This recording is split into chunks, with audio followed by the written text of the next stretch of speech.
one more important example and that is the example of ethane. ethane क्या रहता है, carbon single bond carbon और बाकी 3 sides पे क्या रहते हैं, हाइड्रोजन. This is ethane. ठीक है, C2H6. ये तो आपने अपनी क्लास 10 में पढ़ा हुआ है. तो मतलब एक एक जो कार्बन एटम है वो 4, देखो इसने भी 4 बॉन्ड्स बना रखी हैं और इसने भी, मान लो इसे कार्बन 1 बोल देते हैं और इसे कार्बन 2 बोल देते हैं. तो अभी हमारे पास क्या होगा, यहाँ पर ध्यान से समझिए, इथेन के स्ट्रक्चर में इथेन, इस स्ट्रक्चर को अपने दिमाग में जरूर रखना, तभी आपको ये जो हाइब्रिडाइजेशन कैसे हुआ ये अच्छे से समझ में आएगा.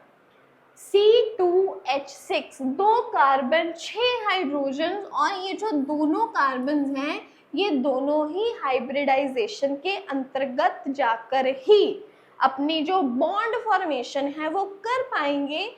कैसे, अभी आप लोग ध्यान से देखिए, दैट जो हमारे पास central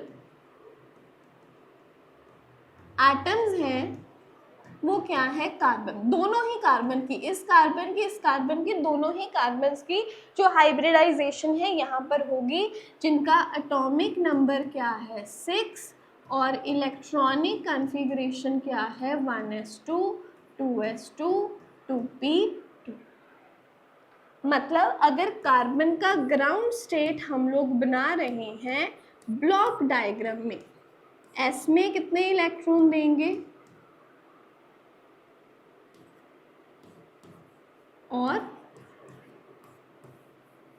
P. There are 1s2 2s2 2p2. अब इन्होंने जो बॉन्ड फॉर्मेशन है, देखो कार्बन ने कार्बन के साथ भी सिग्मा बॉन्ड बनाना है, इसके अलावा इसने 3 हाइड्रोजन्स के साथ जो है वो सिग्मा बॉन्ड्स बनानी है. मतलब एक एक कार्बन ने 4 बॉन्ड्स जो है बनानी है. चारों ही बॉन्ड्स कौन सी हैं, सिग्मा बॉन्ड्स, जो कि एक्सियल ओवरलैपिंग की वजह से होती है. याद रखना, जो हाइब्रिडाइज्ड ऑर्बिटल्स होती हैं, हाइब्रिडाइज्ड ऑर्बिटल्स हमें हमेशा ही सिग्मा बॉन्ड्स बनाकर देती हैं रिजल्ट में, ये पाई बॉन्ड नहीं बनाती हैं.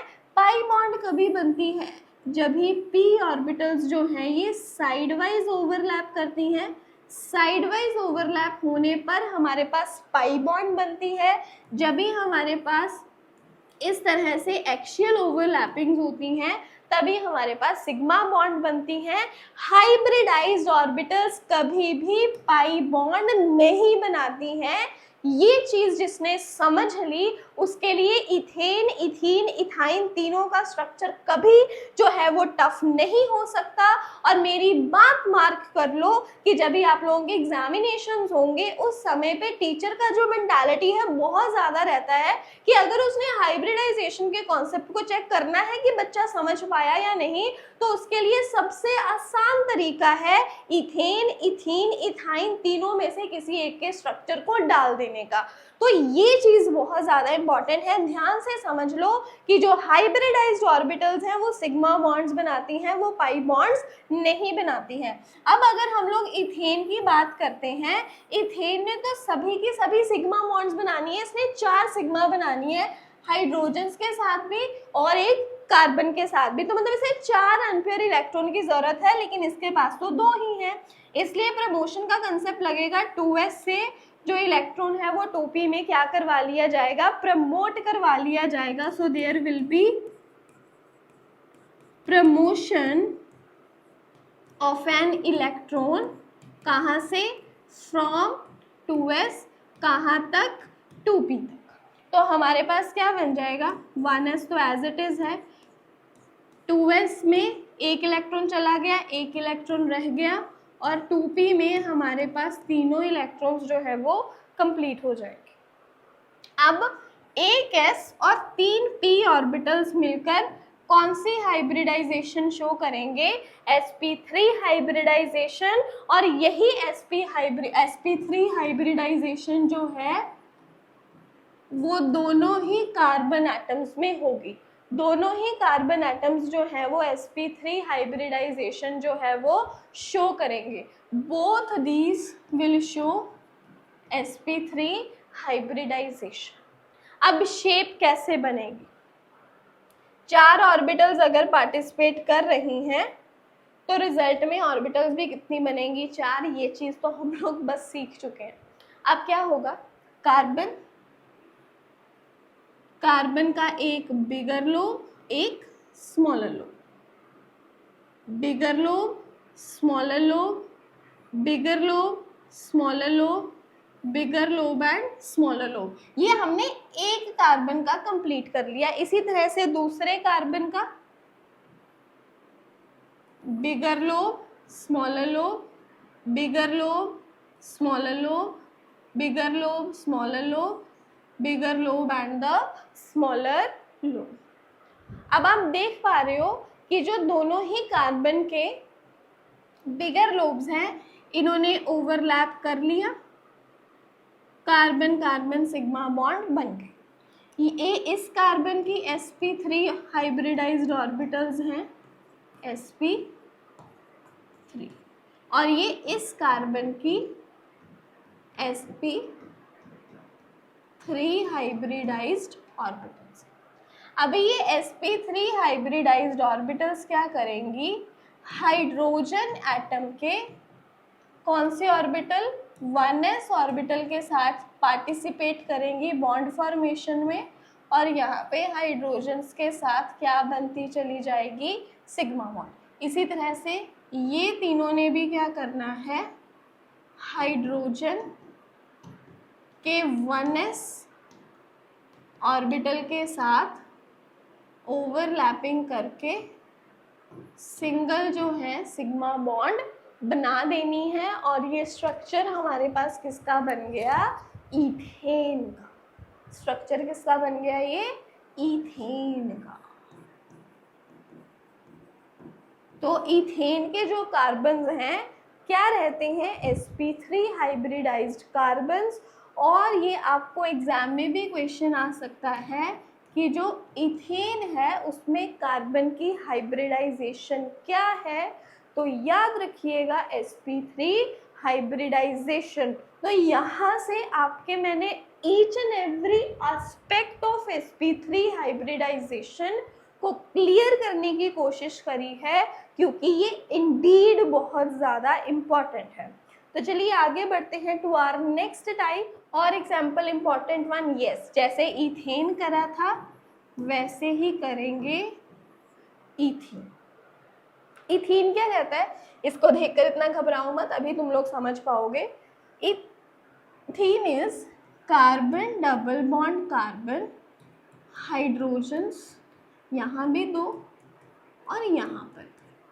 मैंने आपको एक चीज समझा दी, सिग्मा बॉन्ड मतलब hybridize orbital. Hybridize orbital sigma बनाती है, पाई नहीं। तो देखो यहाँ पे क्या है, कार्बन ने 3 सिग्मा बॉन्ड्स बनाई। अगर जहाँ पे डबल बॉन्ड, जहाँ पे मल्टीप्लिसिटी आ जाती है, अगर एक बॉन्ड है मतलब सिंगल बॉन्ड मतलब सिग्मा बॉन्ड, 2 बॉन्ड है मतलब एक सिग्मा एक पाई, अगर 3 बॉन्ड है एक सिग्मा 2 पाई। तो ये चीज़ है। अब यहाँ पे 2 बॉन्ड बन रही है जिसमें एक सिग्मा है और एक पाई है, इसकी भी यहाँ पर 2 सिग्मा है। तो ये चीज़ देखो, एक कार्बन कितनी सिग्मा बॉन्ड बना रहा है? 1 2 एंड 3। यहीं से आधी चीज़ सॉल्व हो गई। सो कार्बन जिसका एटॉमिक नंबर कितना है? 6। इलेक्ट्रॉनिक कन्फिगरेशन इसकी क्या है? 1s2 2s2 2p2। मतलब 1s में 2 इलेक्ट्रॉन्स, 2s में 2 इलेक्ट्रॉन्स और 2p में भी 2 इलेक्ट्रॉन्स। अब इसने तो 3 सिग्मा बॉन्ड बनानी है। 3 सिग्मा बॉन्ड बनाने के लिए क्या रहेगा? इसे 3 अनपेयर इलेक्ट्रॉन की ज़रूरत है, इसलिए यहाँ से एक इलेक्ट्रॉन को प्रमोट करा दिया गया और हमारे पास क्या बचा? 1s2 2s में 1 इलेक्ट्रॉन और p में कितने इलेक्ट्रॉन्स हो गए हैं? 2। अब कार्बन ने एक कार्बन के साथ सिग्मा बॉन्ड बनानी है, दो हाइड्रोजन्स के साथ सिग्मा बॉन्ड बनानी है।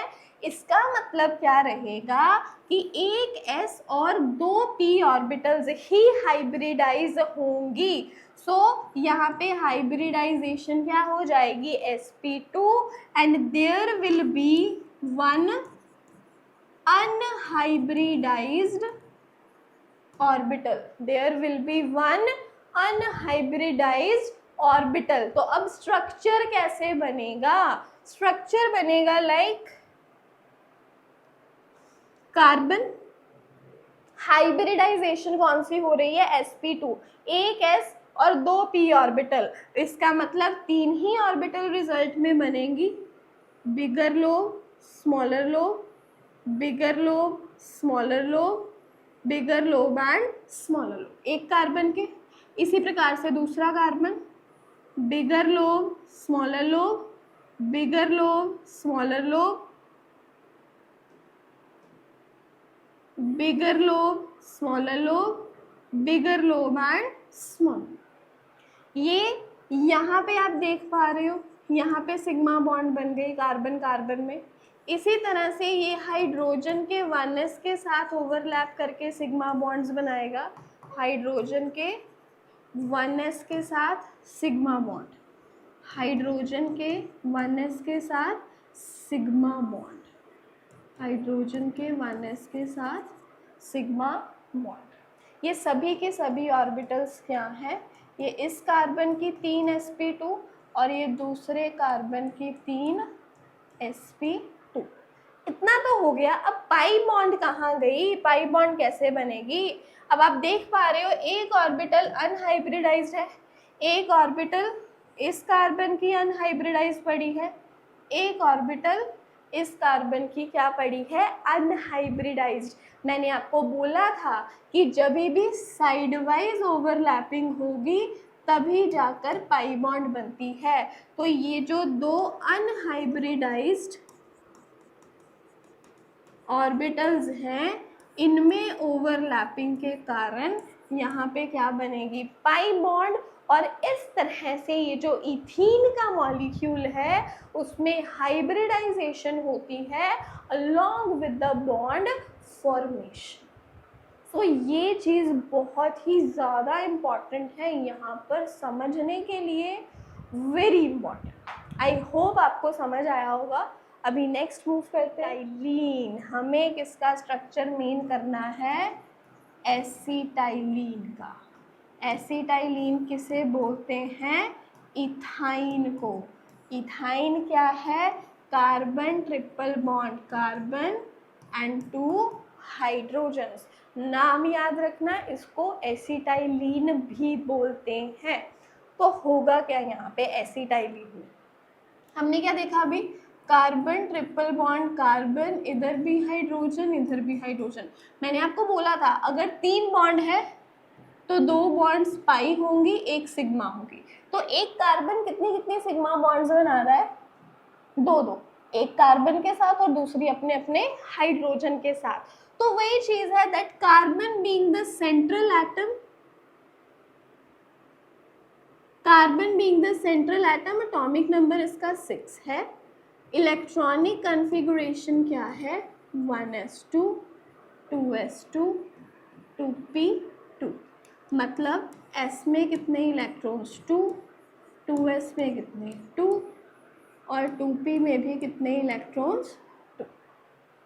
अभी क्या करना है, इसमें हाइब्रिडाइजेशन करनी है जिसके लिए एक इलेक्ट्रॉन को प्रमोट करना होगा। हमारे पास क्या बन जाएगा, ये इस प्रकार से बन गया। 2s में भी एक इलेक्ट्रॉन, 2p में भी क्या है, एक एक एक इलेक्ट्रॉन, तीनों ही ऑर्बिटल में। अब इसमें 2 सिग्मा बॉन्ड्स बनाने हैं, मतलब 2 ही हाइब्रिडाइज्ड ऑर्बिटल इसको चाहिए।